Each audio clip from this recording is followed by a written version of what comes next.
everybody. It's a pleasure to be here with you. We would like to welcome the different authorities and the international cooperations who are here with us, representatives of accreditation bodies, colleagues, and friends of the quality system in the Americas and the world.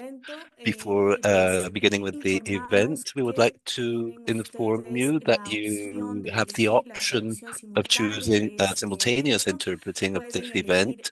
You can choose the language that you wish to hear in the menu at in the toolbar of the Zoom application, and we will also have the Q&A window, and we will use that to interact with you for answering your concerns and questions. Please be welcome to this event that highlights the World Accreditation Day. It's a date that invites us to think about the real impacts and transforming impacts of accreditation in our societies.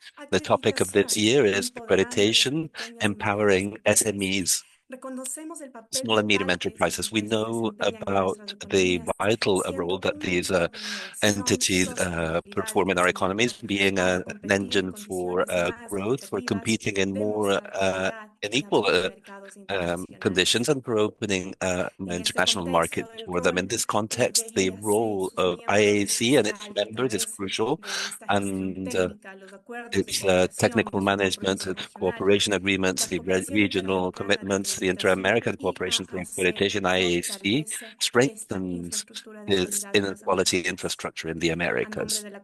On behalf of the cooperation, we would like to welcome you to this activity for dialogue, experience exchange, and inspiration for continuing working for quality. Let's begin. For beginning formally with our activity, we have with us Andrea Melo. She is the chair of the Inter-American Cooperation for Accreditation, IAAC, and Warren Merkel, the vice chair of the cooperation, who will give us some welcoming words. The floor is yours. Thank you, Veronica. Ladies and gentlemen, distinguished panelists, international experts, Ms. Etty, Chair of ILAC, Mr. Warren Merkel, Vice Chair of IAAC, Mr. Javier Fernández, National Technical Coordinator at UNIDO, Mr. Tracy McIntyre from APAC, Ms. Maureen Lodge from EA, Mr. Celestini Ocania from AFRAC, Dr. Santima from SADCAS, Ms. Lana Maradech from ARAC, Ms. Olga Lucia Pessoa from CAM, Ms. Cheryl May Walker from CROSQ, members of the IAAC Executive Committee, and all participants join us from across the Americas and around the world. Good morning, good afternoon, and good evening to all of you.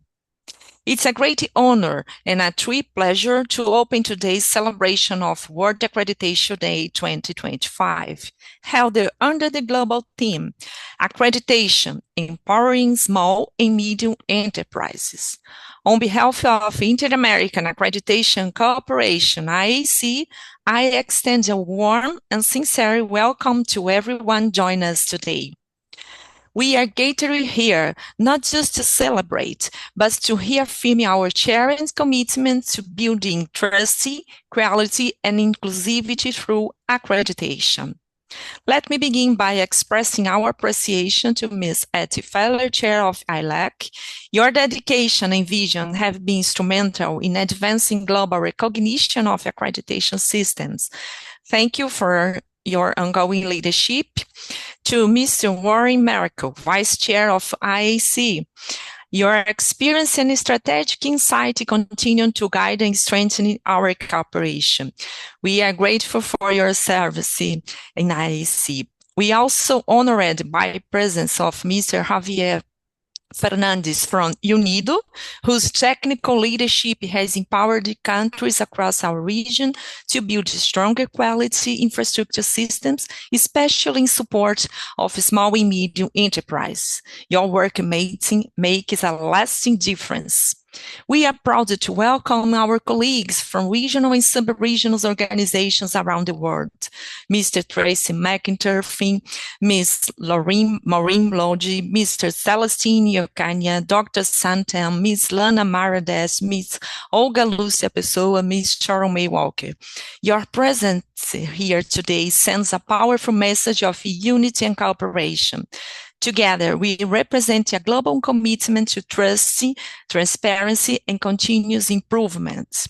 This year, teams focus on economic pillar that is often under-recognized yet critically important, small and medium enterprises.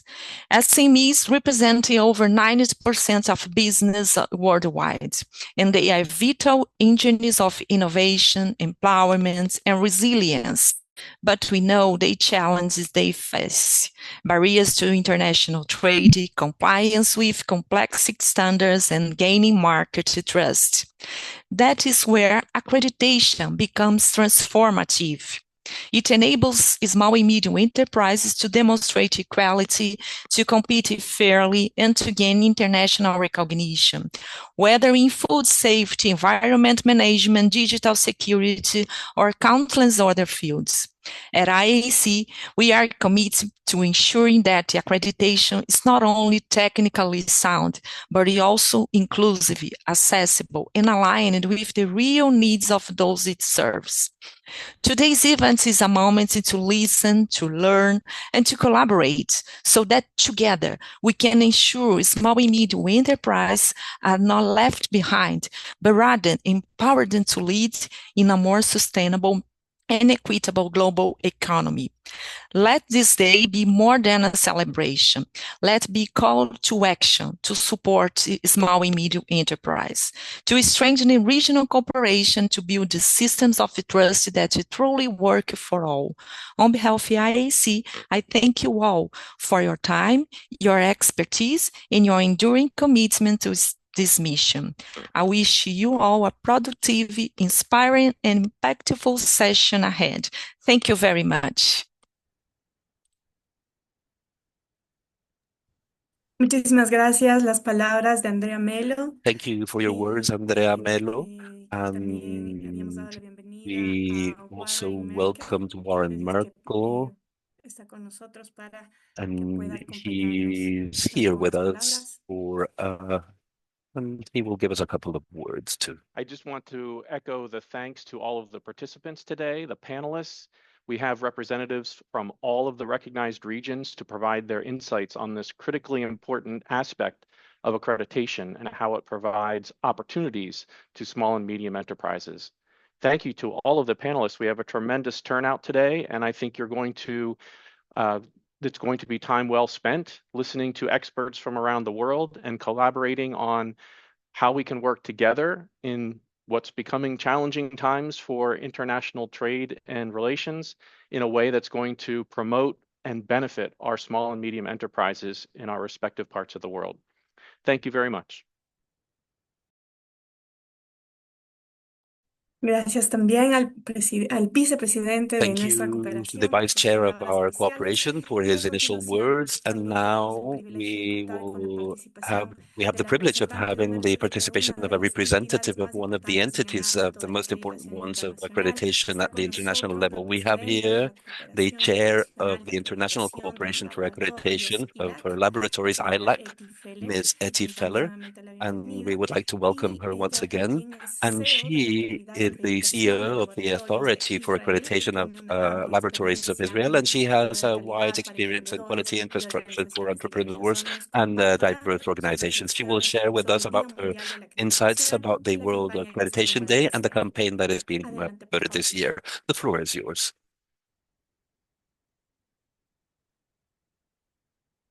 Hello, everyone.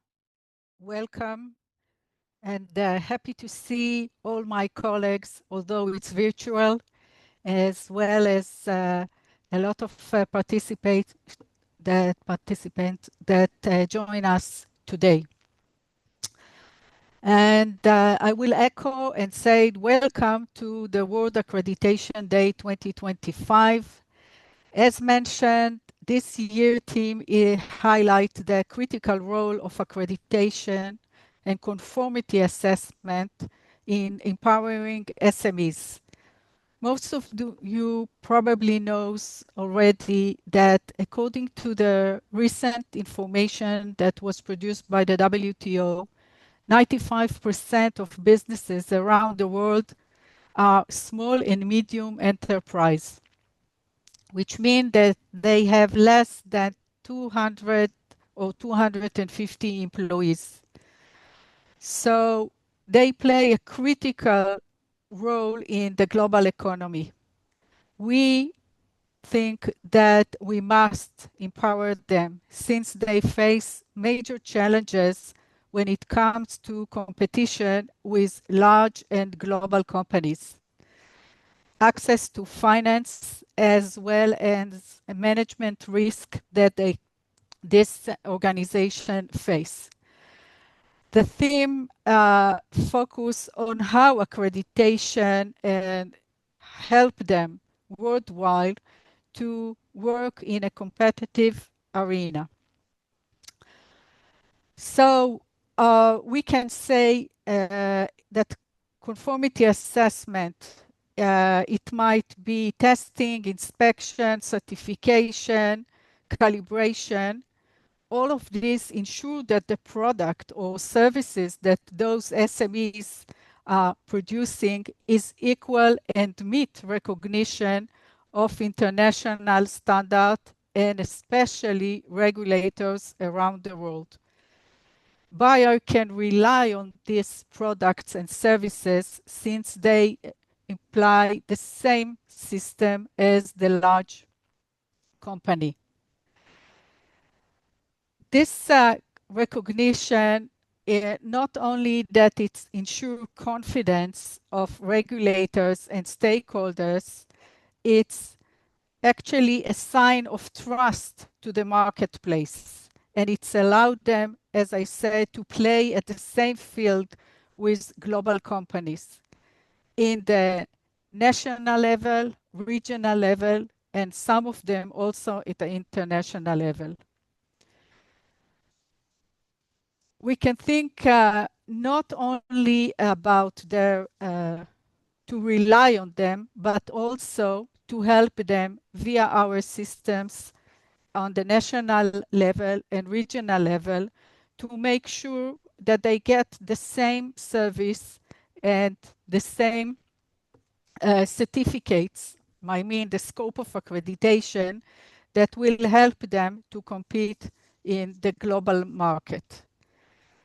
We focus on how we can support them, and I'm sure that during this session, most of you will hear some lessons learned from around the world, as well as the short video that show examples from different areas, from services to developing systems, validation, verification, and medical services that show that accreditation help those organizations to be equal in the world. Thank you very much. I wish you all a fruitful afternoon or morning or good night. And thank you for this kind invitation. Thanks.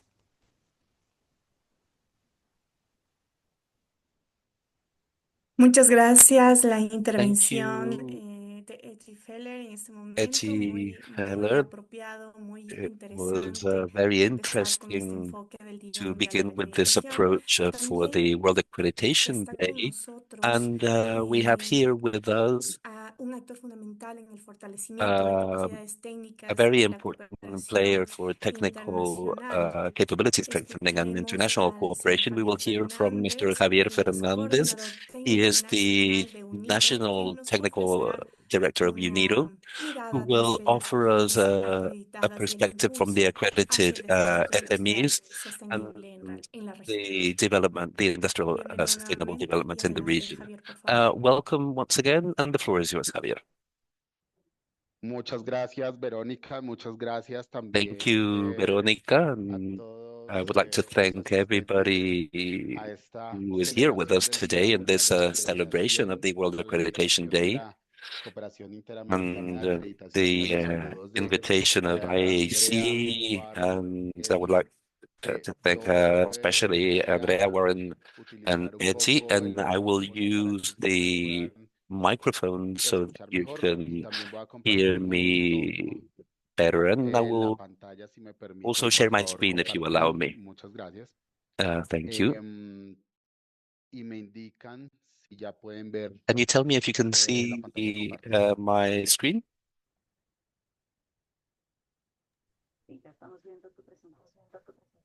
Sí, adelante, por Perfecto. favor. Yes, we can see it. Perfecto. Bueno, Perfect. ustedes se darán cuenta, lo You único can see puesto en la the presentación only thing included in the en español presentation es in el título, Spanish pero is los the contenidos van a estar title, but the desarrollados content en is going to inglés. be in Sin English. embargo, voy a hablar en español y However, I'm esfuerzo going un to poco speak para in hacerlo Spanish. I lo did this más so that it's inclusivo posible. as inclusive Ya as voy possible. a arrancar So, digamos, comentando que así como lo so let me mencionaba begin Etty, with my pues comments. As la Etty industria de mentioned, pequeñas y medianas the empresas son una SMEs parte muy are importante del a very tejido important empresarial. La part of mayoría de los the países uh, es más del 90% companies in the del world. tejido It's more than empresarial pertenece a 90% what we pequeñas y can medianas categorize as empresas. SMEs. También hay And una we contribución also muy have a importante very important en el contribution empleo. De hecho, for employment. In estos datos fact, que ustedes ven acá de una this publicación data that you can de la see here Organización is from Internacional del Trabajo, documents from the dan cuenta de World que Labor el Organization, and 70% del it empleo says that global 70% está of the global provisto por employment las is pequeñas y las medianas in empresas. SME. Y de hecho, en la And gráfica lateral, in ustedes van a ver the una graph, muestra you solamente can de países see a sample only OCDE, of en the donde el menor OECD porcentaje countries where the de lowest percentage contribución of del empleo contribution por las in pequeñas y las medianas to empresas employments by está dado SMEs por is in Luxemburgo, donde pues una alta Luxembourg, concentración where they have a high de casas concentration matrices de compañías multinacionales y aún así multinational el empleo, companies. And la proporción del empleo even provisto por so, las pequeñas y medianas empresas there's a es, large amount digamos, of una employment that's proporción created by SMEs. importante.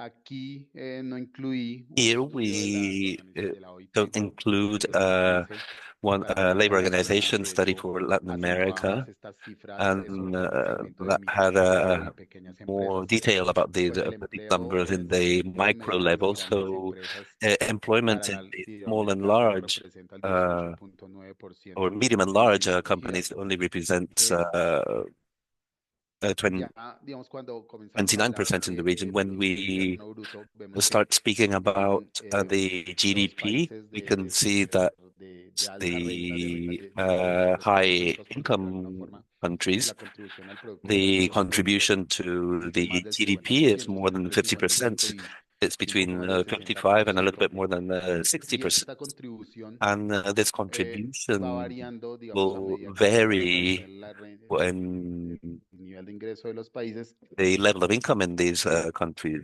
varies. So, porque, digamos, las pequeñas y because medianas empresas the small and medium enterprises comienzan a experimentar algunos gaps que los hacen, digamos, have añadir some gaps menos that valor allow them to a la add economía, less algunos value to the gaps, por ejemplo, en economy, productividad the gaps o en in innovación. Y los productivity or in países innovation. de And la OCDE, digamos, the OECD countries, generalmente se ve que las pequeñas y generally, medianas empresas tienen entre 50 y we can see 60% that de la SMEs are contribución between promedio. Y es así que, pues, around son the 50% of vitales, the average added value. son So they vitales para el desarrollo de las are comunidades locales y el essential desarrollo sources of del employment for the development, desenvolvimiento for the local de las development of countries and economías y for las sociedades. the economies Sin and embargo, digamos, societies. aquí However, comienza a surgir, digamos, el por qué here we have este año the ya reason resaltó why el rol this de la year we acreditación highlighted the para role of empoderar las accreditation for pequeñas y las medianas empowering empresas. SMEs. Yo les voy a pedir disculpas porque Excuse me, estoy saliendo digamos, I de just una had infección respiratoria. a respiratory infection. Entonces, It's pues almost over, les pido excusas y continúo. but excuse me for this Aquí se inconvenience. experimentan, digamos, So digamos, unas there are some gaps in productivity and innovation in comparison with large companies. In terms of productivity, the gap is 62% from big companies to small ones, and there's also an important gap in salaries. And this explains the previous slide, why the small enterprises, when the contribution to added value diminishes and to the GDP,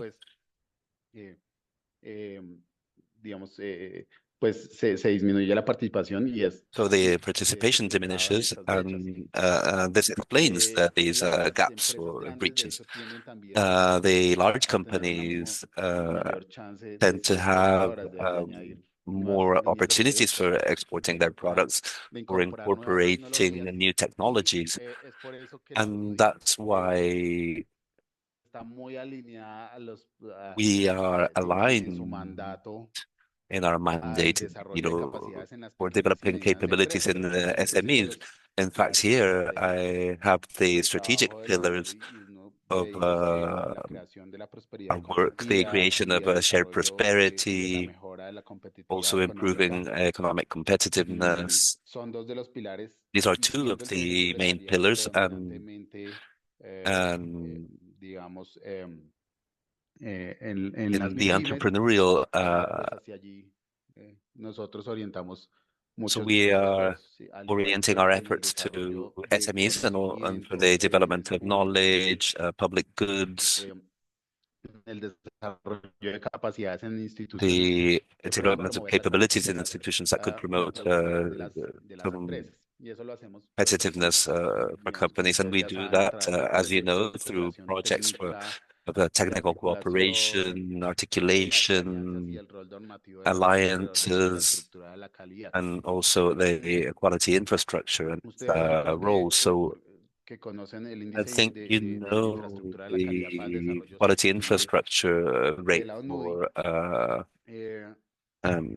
ONURI and for empowering SMEs, because some of the activities that we have held with IAAC and other opportunities, we have spoke a little bit more about this, but I'm just including the QR code if you would like to have more information about this aspect. Because this rate, the quality infrastructures of more than 150 economies in the world. So there's a strong correlation with commercial flows, which it's the amount of imports and exports, where, as we know, the SMEs participate. So this has some indicators that rate or score accreditation in these 150 plus countries, and it's correlating the capability that quality infrastructure and accreditation have for generating shared prosperity for SMEs. However, I would like to highlight that only a couple of months ago, the World Bank presented a document that was called Growth of Productivity and Competence in Latin America and the Caribbean. It's an excellent work. I recommend you to read it. There are several the aspects that are highlighted of the role of quality as a productivity and competence enabler. And the trade-offs are also highlighted that many times countries go through when they seek a balance between allowing the entrance of more competition, diminishing barriers, but maintaining the quality and productivity in the economies. What we have seen is that, and I'm mentioning this as a balance, because sometimes when we try to eliminate barriers, this stimulates the competition, it stimulates innovation, so that the companies that compete in the market try to innovate to reach new levels of quality. But when we take these barriers away, there could be disadvantages for productivity if the new companies have access to the markets. So there is an important contribution here from accreditation. It makes available the best of two worlds, moderate barriers for entry barriers that allow competition without sacrificing productivity and quality, which are enablers for innovation.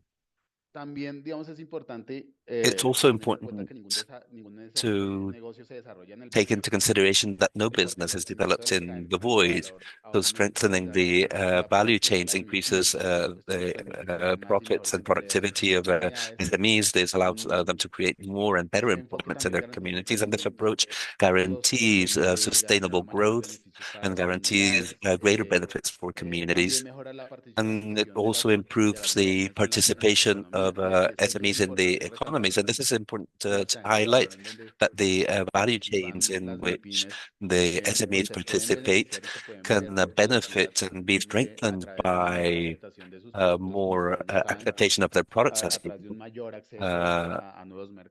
and have a greater access to new markets, or it improves access because there's more confidence in or trust in the offers of these SMEs, and less cost because of the tests need to be repeated less, and also certifications. And if we take into consideration what's related accreditation of management systems for accreditation of products, there's less error, and all of this increases productivity and the income of SME. This without taking into consideration that many conformity assessment bodies are SMEs, and their opportunities are many times promoted by accreditation. And the QR code that I shared a few minutes ago, this would redirect you to the Center for Quality Infrastructure for Sustainable Development. That QR code will be available at the end of my presentation too. And there's a study of Accredited. This is an Italian entity. They did it in 2018, where they showed these differences between income from an accredited, a conformity assessment body that's accredited and one that's not accredited, the differences in income. So, and also the differences in added value between these entities that use accredited and non-accredited services. So this is explained in economic theory. I would like to share about a case of many examples that we have in Latin America, how through strengthening accreditation we can strengthen or empower SMEs and value chains in which they participate. So this is a program that we implemented some years ago, and right now in Colombia we are implementing a second phase of this program, but I don't have the results of the second phase because it's still in process, and the impacts are to be seen in the following months. But in the first phase of this program, we supported 64 enterprises, mainly companies, mainly SMEs, for developing or for complying with quality requirements, rather, very often related to conformity assessment. So we supported the development of technical files, accredited analyses, product seals through accredited certifiers. And using these 7 technical support lines as well, 53% of these companies, mainly small and medium enterprises, export to new markets. And we strengthened a great deal topics related to training and participation, the participation of women in knowledge transfer related to conformity assessment, providing technical assistance lines in the implementation of ISO 17025 and in ISO 17074 and 24, accrediting new methods of the country, and also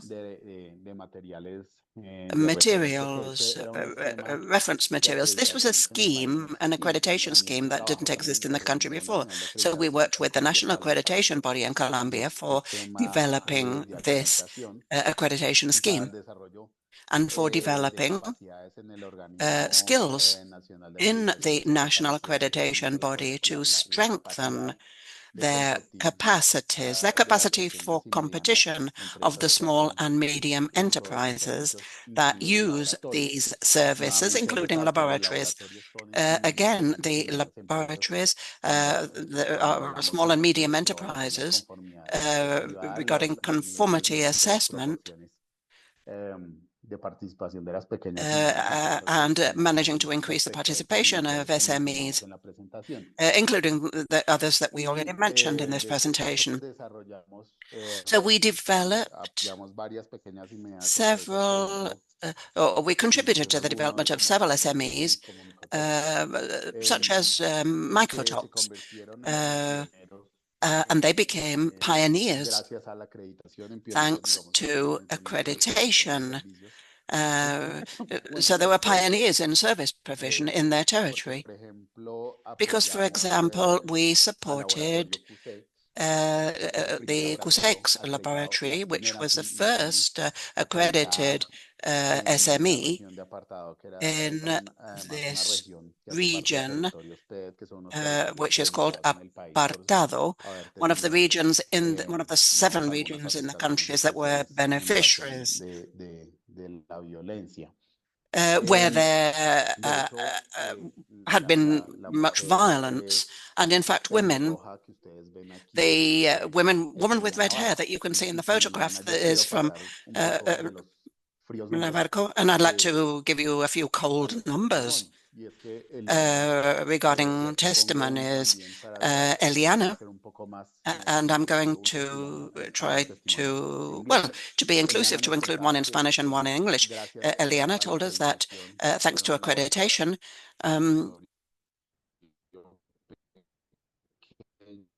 sorry, he's cutting out. In this region of Uraba, they gained new clients, particularly in the drinking water sector, and they're now better positioned to meet the growing demand from Uraba's port development in Colombia. Another of the testimonies, now in Spanish, is from Jasmine Lopera. She started in 2015, and her aim was not to lose ground, because a lot of SMEs were being absorbed by larger organizations. But it was important for them to be sustainable over time. And they're a small enterprise with 50 employees, but they train people. They have a strong gender focus too, for development. I just have 2 minutes left, but I'd like to share a short video. It's a couple of minutes only, of one of our program beneficiaries.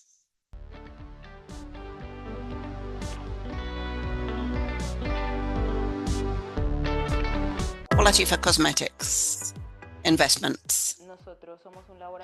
We are a laboratory that analyzes wastewater, drinking water. We also work on products with the techniques of total phosphorus and biodegradability and deterrents. We attend a series of trainings, starting with ISO 17025, because we didn't have this accreditation, and hence the implementation started from zero. We made a schedule which included the documentary part of the standard, and on top of this, we started to work with technical assessors on the implementation of the methodology. They helped us a lot. They were present in order to support us in the process. They were always with us reviewing the results. So the truth is that the trainings covered all the shortcomings that the laboratory had. Thanks to the program, we were able to implement this system more easily and in less time. The result was obviously an increase in the quality of the laboratory. We began to see ourselves as more visible, increasing sales, and we saw a need to increase the team and hope to continue growing in terms of the organization, in terms of the quality we're offering, and hope to keep being recognized for offering a quality service. It's important to raise the technical level of all laboratories so that we can compete at the same level, all of us, and that the SMEs that have access to these, and that they have access to the programs. We're hoping for now to be able to continue maintaining all of these lessons that the SAFE Plus program has given us, to continue maintaining them and to increase the capacity to provide services accredited with ISO 17025. We owe a great deal to the program. We owe all that implementation of the system for the support they gave us, for all of the advice they gave us. The support was total, and the gratitude is also total.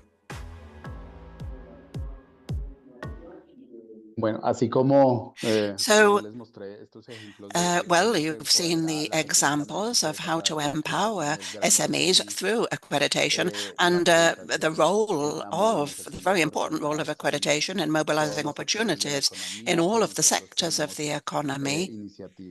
Well, we have initiatives throughout the region with global quality programs and standards in Peru, Costa Rica, and also in the countries in the Caribbean. And soon we will be starting with a program for quality infrastructure and competitiveness in Paraguay. And well, for those who would like to learn about the work that we do related to quality infrastructure and to promoting accreditation for competitiveness and the empowerment of SMEs, well, you can visit the hub of UNIDO, where you will be able to find information about all of our programs. So thank you very much again for this invitation. And I'd like to thank the IAAC for having included us in this celebration of World Accreditation Day. Thank you very much indeed. Thank you very much to you too, Javier, for all of the information that you've shared with us. And also, well, right now we're going to go on with our first international panel, where representatives of accredited SMEs will share their perspectives from various continents, keys to economic progress of each of the countries that are participating today.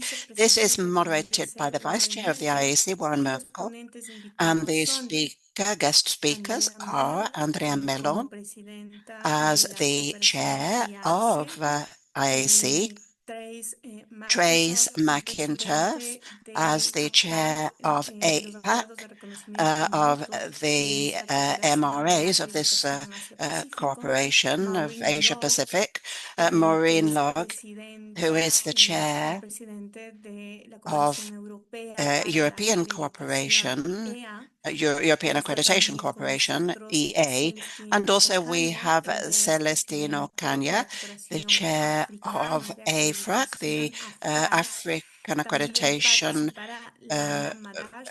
Coordination, and also Lana Marashte, who is the vice chair of ARAC, which is the Arab Accreditation Corporation, and also Sam Thema from the Corporation of the Development Community of South Africa, SADCAS.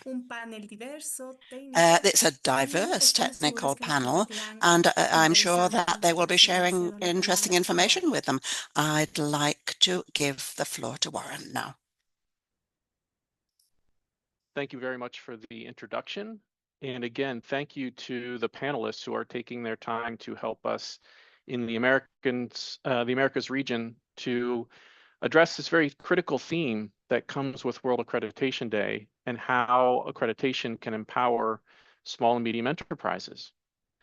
One of the things that I'd like to focus on in this panel is really the role of the respective regions that are represented among the panelists.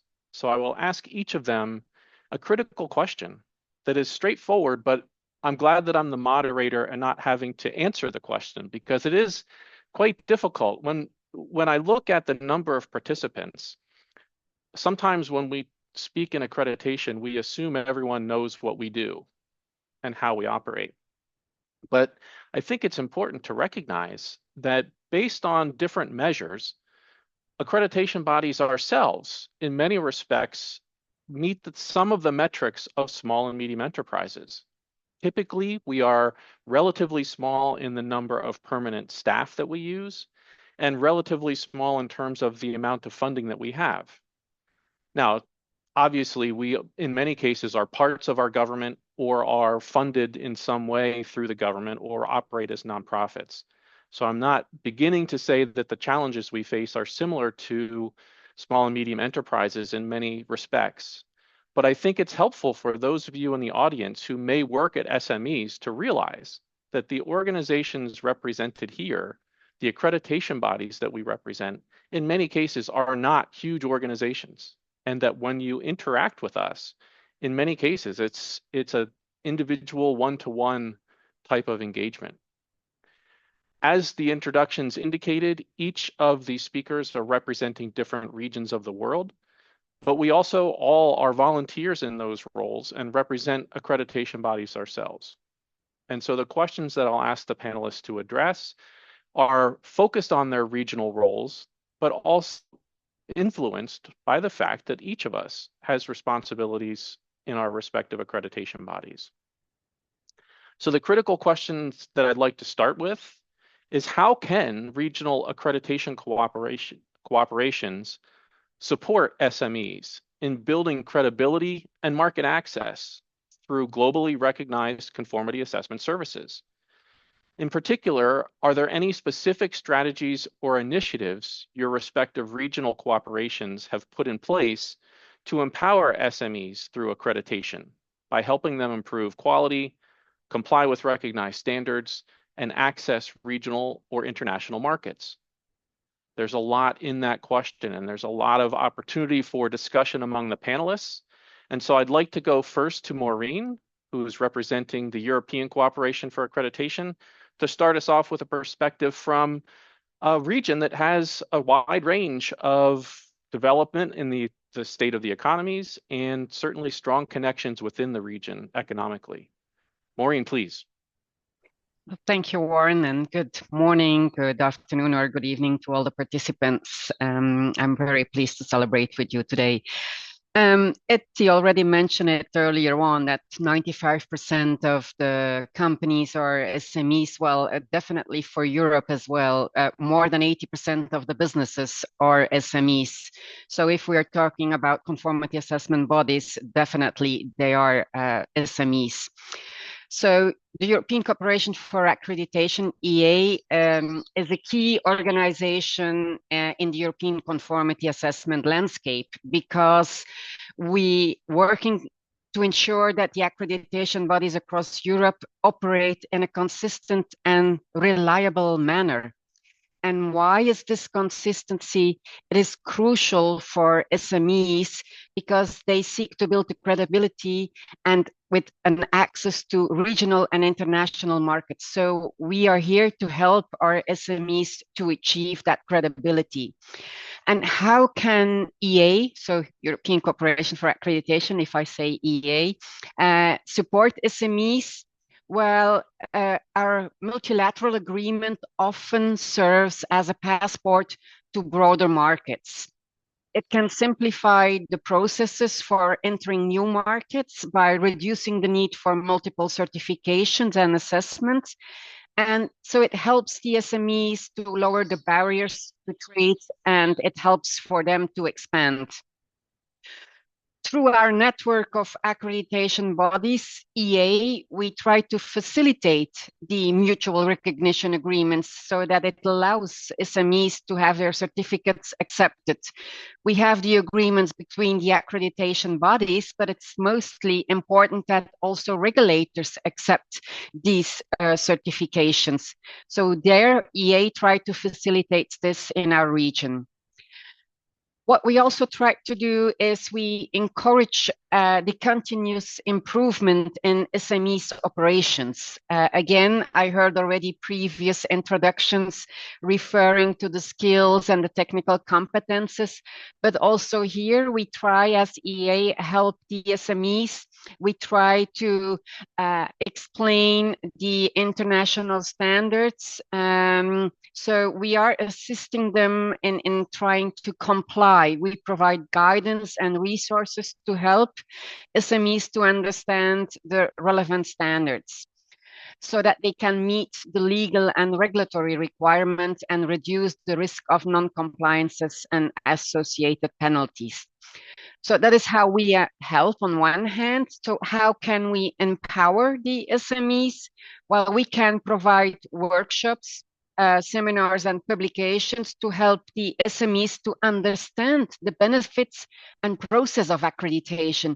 Because sometimes I have SMEs contacting our members of accreditation bodies asking, what can you offer us? How do we have to proceed? So the first steps are sometimes missing. So we really try to help and train our SMEs how to get access to accreditation. We heard in the testimony of UNIDO and the video already. So laboratories, but also certification bodies are seeking that little help to reach out to accreditation bodies. So that's where we try to empower the SMEs as EA. And also what we try to do is enhance the stakeholder dialogue. So conformity assessment bodies, they are stakeholders. We have to get in contact with them. We have to bring them in contact with industry, with regulators, so that we can act all together, so that we can achieve a better recognition of all elements in the quality infrastructure. I hope that this is a first insight to the discussion, Warren.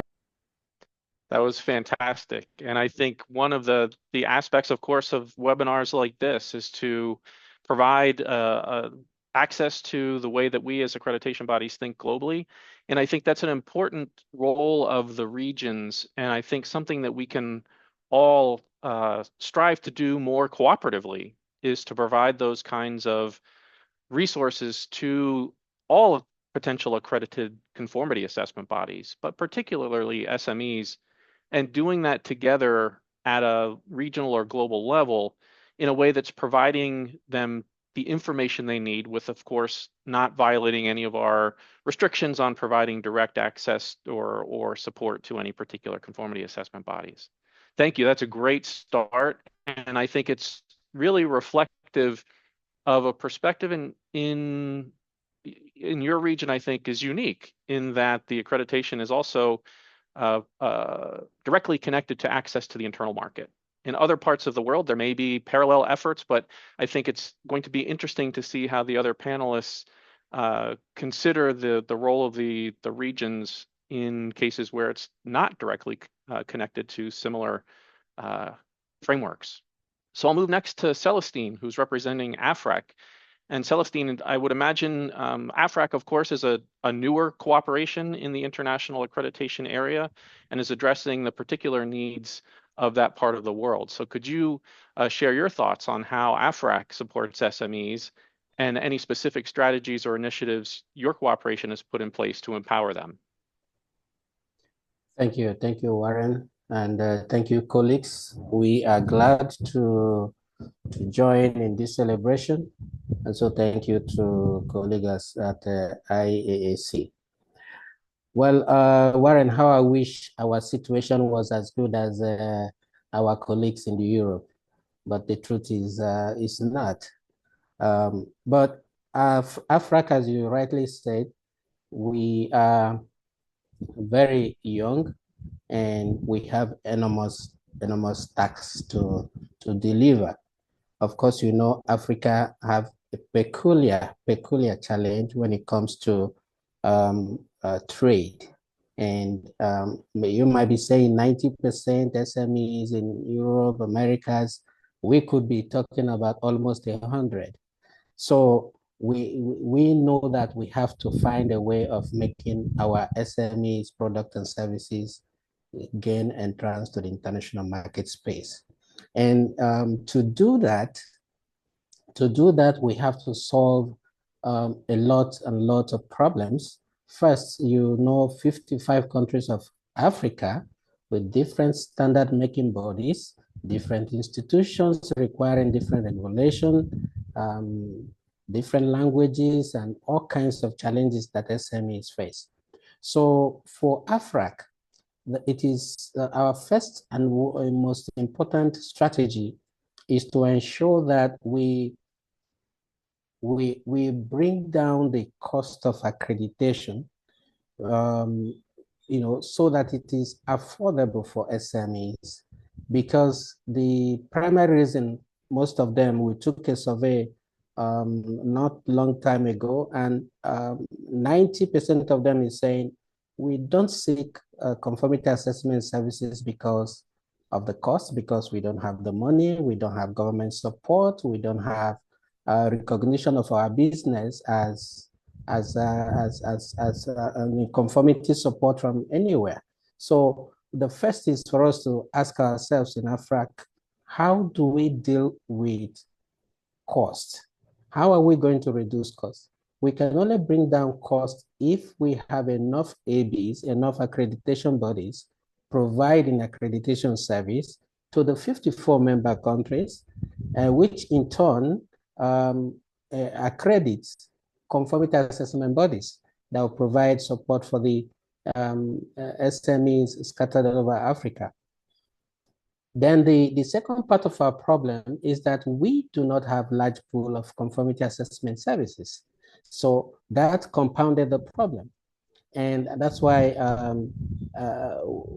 you know, it became a priority that even as we try to strengthen our accreditation system, we are also involved in trying to, you know, ensure that the quality infrastructure, lessons, language, everything that the stakeholders are growing with us. Because if we are growing alone and the sectors, the industry is not growing in QI issues, then we have no one to accredit. So AFRAC is investing a lot in training. AFRAC is investing a lot in engaging the governments to be able to support conformity assessment services, service providers, and treat them like they treat other SMEs, give them grants, give them loan, so that they can set up properly conformity assessment services. Now, if you look at the number of recognized ABs in Africa, we're still very few. And what we have done on the umbrella of the African quality policy is to find an internal mechanism that we can recognize the fact that all 54 countries cannot have accreditation body, but we need to trade with each other and with our partners in Europe, Americas, and all that. So that's why we cherish the regional, the multi multinational accreditation bodies we have, like the SADCAS, and then we have SOAC in the French-speaking part of West Africa. So those multi-national ABs are required by our quality policy to provide access to accreditation to the conformity assessment bodies within their region, so that at least those countries that do not have accreditation have access to accreditation. And then on a bigger picture, because we know to have access to international markets, to be able to trade, we need to ensure that we are speaking same language. So we are working with other quality institutions in the continent to harmonize our standards. And that is, I think someone is disrupting our conversation. Can that person be on mute? The participant, yeah, please. Okay. There, I think we're good. Yeah, so sorry about that. So why I said our approach is a little bit different is that we knew that we have to grow together. Standards has to be harmonized, metrology has to be harmonized, and our conformity assessment principles has to be harmonized in such a way that we can all look alike, we can all approach, it may be difficult to say harmonization, but we can mirror each other. When we achieve that, then our accreditation system can serve our continent and also be able to ensure that we're all trading together. So training, awareness to the government, providing regular events and learning opportunities for SMEs. Yes, we are doing that. Then, as you said, some of us within our countries, for example, Nigeria is the largest of all within the continent. What we have done in our national quality policy was to ensure that the policy recognizes conformity assessment services as a business, and such business that will have access to loan, have access to every other thing that other businesses have. This is an attempt, a deliberate attempt by us to make sure that we grow our conformity assessment services to support SMEs so that they can have access to international market, the quality can be guaranteed, and that's for now the much I can present. Maybe on a later talk we can continue. Thank you very much, Warren. Thank you, Celestine. That's really interesting and reflective of how the overall global quality infrastructure is connected in a way that can empower newer access in parts of the world and allow that global recognition to benefit SMEs in our respective parts of our economies and our regions. And I think one of the benefits of discussions and collaboration like this is to learn from each other. And in many ways, SMEs in our respective regions have similar challenges and also similar benefits from accessing what are becoming even more complex global value chains. So thank you for that perspective. I really appreciate it. Thank you. I'll go next to Trace McInturf, representing APAC in the Asia Pacific region. And Trace, you and I have had the benefit of working in that region since almost since the beginning of its establishment.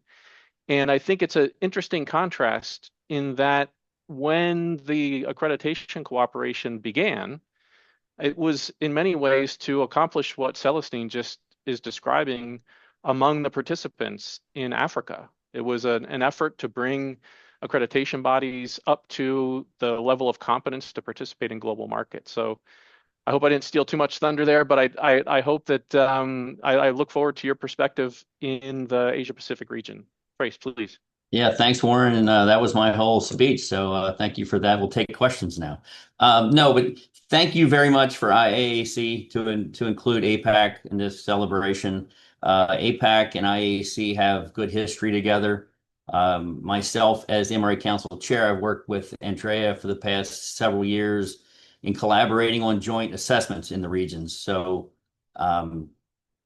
it's really good to be here. And so, yeah, a little contrasting, as you indicated, Warren. I was going to say, looking at things in our little corner of the world, but when you look at APAC, it has morphed into a very the largest region in the world, with 62 full members, representing 33 economies, covering 5 continents and 16 time zones. So we're quite broad. But with that, the APAC logo is essentially a global logo, and it aids in promoting that test once, accepted everywhere mantra to SMEs to enable trade facilitation and cost reduction.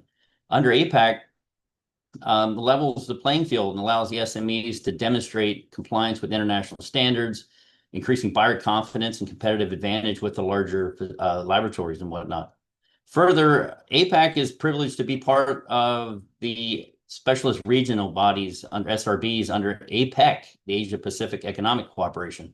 So standards, conformance procedures that are harmonized under economies improve the efficiency of production, facilitate conduct of international trade, resulting in more rapid trade flows and reduced costs.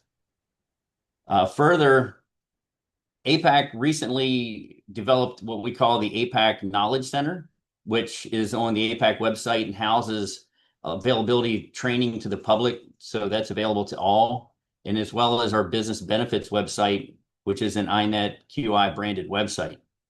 And as Warren indicated, before APAC, we had APLAC. And in the APLAC times, they collaborated with PTB, which is the NMI from Germany, and they developed the SANAP program, which stood for Strengthening Accreditation Networks in Asia Pacific. This program focused on educating and strengthening the accreditation knowledge of the ABs in developing economies, such as Bangladesh and Cambodia. It guided them through the APAC evaluation process. And then during COVID, one of the benefits of COVID was it allowed, once we all went remote, it allowed those entities that were being mentored, it nurtured them more by being able to allow them to witness remote peer evaluations. And as you can imagine, over 3 years, we had many peer evaluations that were conducted remotely. So they were able to really get on the ground floor and get more mentoring and nurturing than they could have. And we continue to collaborate with PTB. We're now working with them on the digital transformation of accreditation Asia Pacific program, the ADAPT program. And that's to expand the use of digital services within APAC and its members. And it complements the strategy areas that we set out in our strategic planning. We feel that strengthening small and medium-sized CABs, APAC accreditation bodies help build a more inclusive and technically sound quality infrastructure, supports innovation, consumer safety, and economic resilience across the entire region. As for ABs, we tend to support and encourage SMEs to participate on our technical advisory committees and other volunteer activities to provide growth and professional development. And at the end of the day, we really wish to see these SMEs succeed. And once accreditation is earned, the accreditation symbol can provide great opportunities for grants, business solicitations, marketing, and other means of higher visibility within the industry. Thanks, Trace. And I think it's important to recognize a number of the points that you raised, including the role that international organizations and support has played in promoting the development of accreditation bodies in ways that are quite important to the SMEs in the particular countries and regions.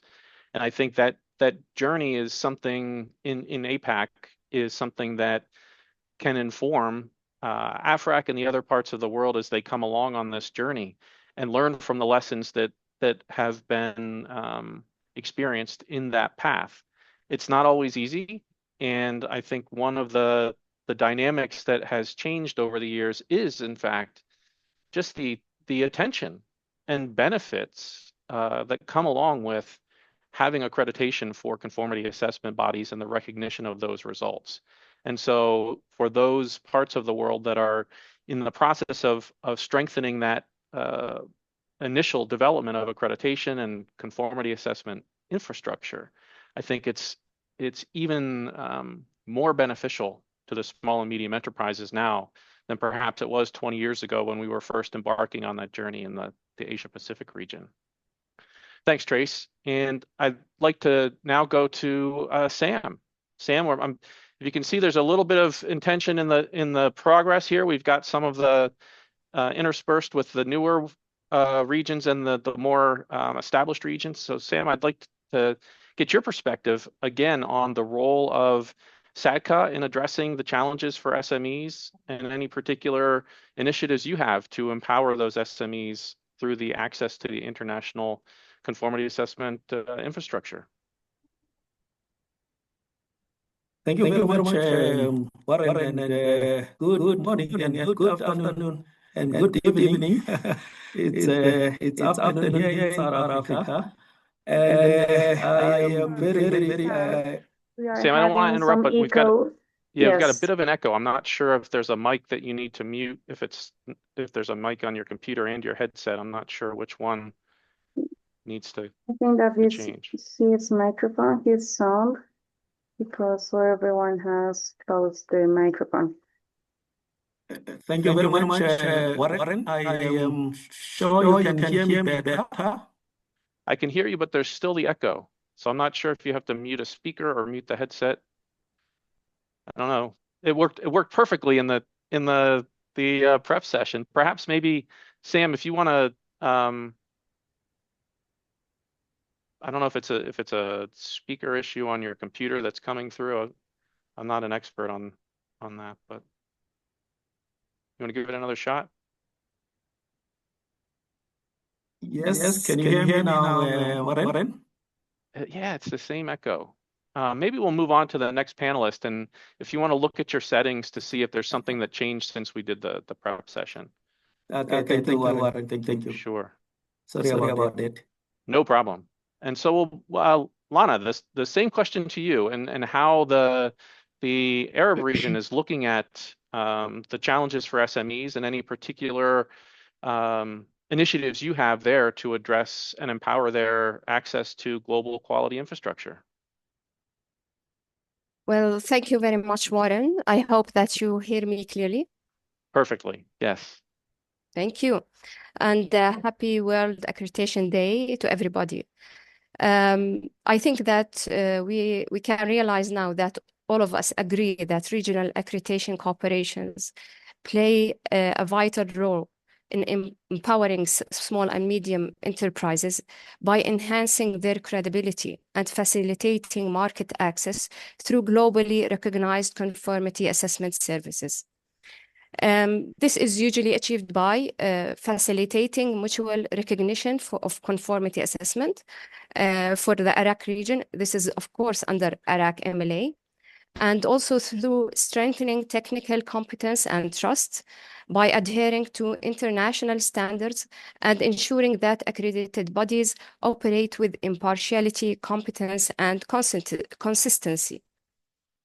In addition to that, by reducing costs and operational burdens, accreditation helps SMEs avoid costly retesting and recertification when entering new markets. And that's, of course, the slogan of ILAC MRA, tested once, accepted everywhere. In addition to that, regional accreditation bodies enable access to global value chains, such as collaboration with entities like UNIDO, WTO, those who integrate SMEs into international trade networks. In addition, regional accreditation corporations provide capacity building and training. ARAC has provided many training courses regarding not only accreditation requirements, but also benefits of accreditation, links to regulators, and many other technical topics that relate directly to SMEs.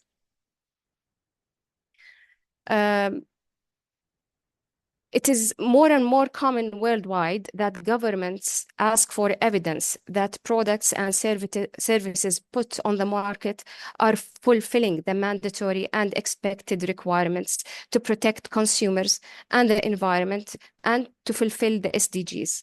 In the Arab countries, the tool of accreditation and similar measures are used as well. ARAC also provides a common platform for all stakeholders to discuss the local and regional issues and establish processes as needed. The direct influence of accreditation on trade and private sector growth, in addition to health and environment, could not be quantified by financial figures because there are a lot of components influencing these figures. But in general, we can say surely that accreditation is needed. Some of the other interacting factors include political factors, such as the national regulations and conformity assessment measures, environments for companies, especially SMEs, ownership and tax-related laws, national and regional law related to internal market access and external market access. In addition to conformity assessment rules, market protection, economic factors such as the gross income, all of these, in addition to accreditation, influence the private sector and trade, and could rarely be separated quantitatively from the others. ARAC has tried to evaluate the impact of accreditation in the Arab region. Factors that have been selected to evaluate this impact included feedback from organizations and persons involved in the execution, use, or support of accreditation, in addition to mandatory requirements and recommendations regarding conformity assessment of products to be placed on the national market. In addition to collecting trade data of the ARAC countries related to export rejection rates for food and feed, and the reasons of rejection by specific countries, and of course, by gaining data on the actual exports and the development through the years of all goods. In addition, of course, to take in consideration of the quality infrastructure data, QI for ST. As a result, all interviews contained the general statements about the benefits of accreditation on trade and private sector growth. In addition, the impact of accreditation and ARAC, especially in relation to the approximation of national regulations and standards within the Arab region and the use of international standards and practices, have been reported as benefit of accreditation in the Arab region.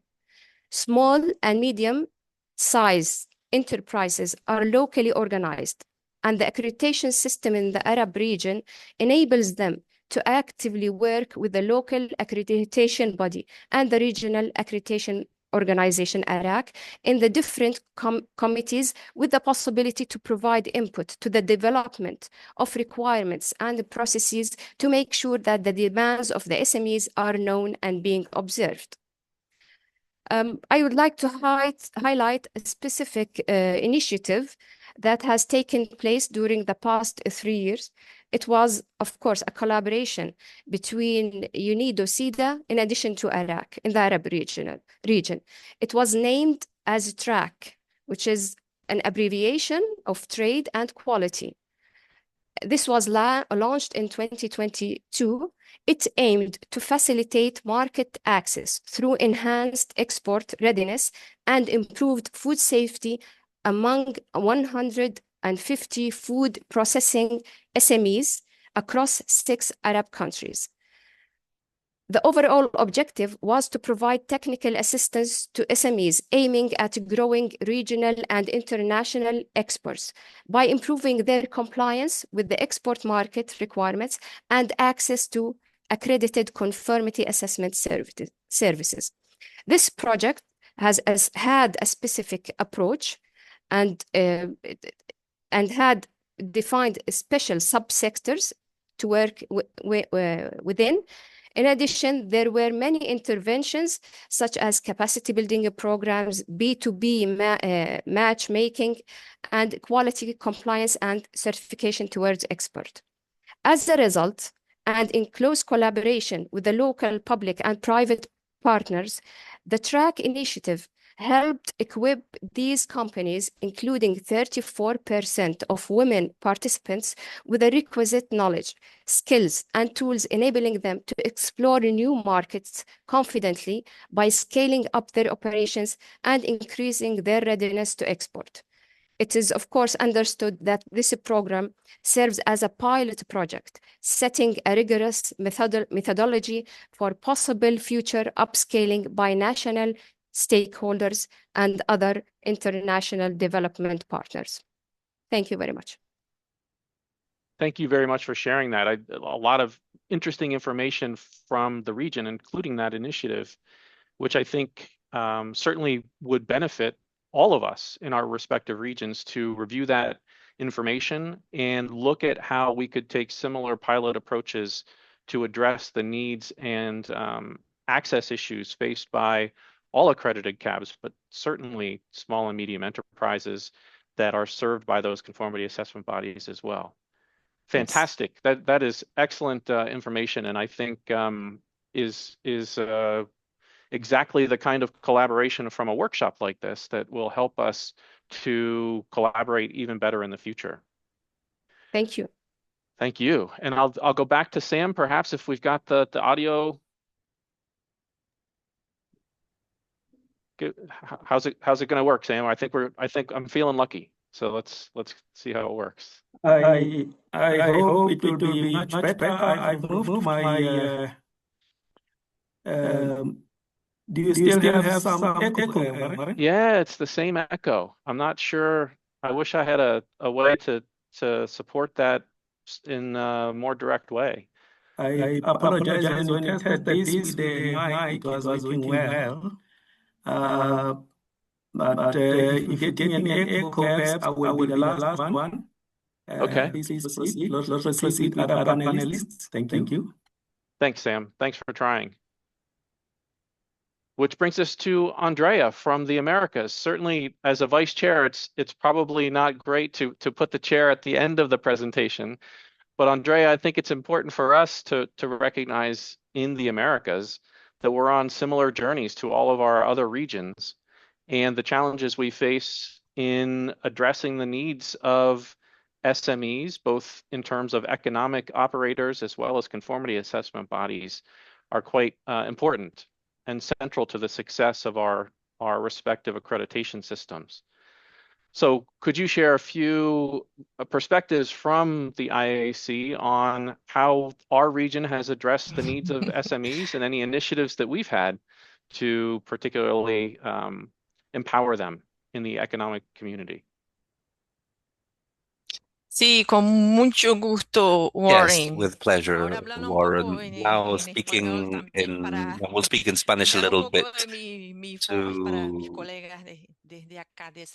for my colleagues here of the Americas. So in IAAC, and just like the other regions have shared about their experiences of strengthening the cooperation with as a tool for empowerment, or getting the members together so that they can add their expertise. From the Americas, we have 67 members in IAAC, and up to July, we will be 69. We are adding 2 more members. So in August, we might have 3 more members. So of these 67, we are 21 accreditation bodies that are signatories of the agreements. We are 29 stakeholders in IAAC, and next year it will be 30 years of activity. So in these 3 decades, it has changed a lot. One of the points that we have identified is our needs have changed when new challenges arise, not only from the point of view of the Americas, but from the point of view of all needs, of global needs. Specifically, after the pandemic, we had a great change of needs for more sustainable activities, more integrated activities, more expedite work. Before we had meetings, only in-person meetings, and we would make resolutions, and we would do this twice a year, and then we would go to the following year following up on these resolutions. Now, the changes have made this more efficient, more expedited, and this has changed our way of working in IAAC. We have many more virtual meetings, workshops, and this gives us another perspective. There are many organizations that are a part of IAAC, as Warren mentioned, are SMEs or similar to SMEs, even if they're not in the industry, but for participating and for having access to standard discussion or procedure discussion that are going to be harmonized globally. It was very difficult. Now, with these technological tools, IAAC has promoted many virtual meetings or activities where we have participation of many times more than 200 participants. So sometimes one accreditation body or conformity assessment bodies that is a member of IAAC can have many more participants in this type of discussion and meetings, just like we're doing it today. So IAAC has changed a lot. In previous years, it was necessary to have translations of the guides, the standards, Spanish, so that the members could implement their process. Now, with these tools, we can look for the translations and continue to make progress. IAAC is now focused in more technical topics. We have many workshops. For example, tomorrow we are going to have a meeting with our peer evaluators. We are always doing these in June and another one in December. We train more peer evaluators. We have many projects that PTB supports us from Germany, projects in circular economy with a focus on plastics, construction, food, where each member of IAAC shares their experience and receives many capabilities, technical capabilities. Another initiative that has been proven to be successful is forming the Council for Quality Infrastructure for the Americas. Today, we have, fortunately, Ms. Claudia Santos, who is the Executive Secretary of the Metrology Inter-American System, and that is providing with their participation, questions, and opinions. We also have in the participants Ms. Forie, which is the Executive Secretary of the Pan American Commission for Standardization. So I see the and the Standardization Pan American Commission. We formed this Council for Quality Infrastructure for the Americas, and we completed 10 years of having formed this with many workshops, many training activities, many discussions and participation. Meetings, assemblies, and we formed working groups. We have working groups between members of IAAC and members of SIM. SIM is the Metrological Inter-American System, and we provide to SMEs and all members access to mechanisms for traceability, how to look for traceability, how to follow the global policies for traceability. And also with the Pan American Commission for Standardization, we are being able to participate more actively in building and reviewing the standards that are applied to accreditation. An example of this cooperation that we have, a representative of the body from Costa Rica is reviewing 17020, the standards. So when members that are from small organizations that can be, as Warren said, similar to SME, we provide them opportunities that would be very difficult if they were to achieve if they were alone. So from IAAC, we try to strengthen a national system for accreditation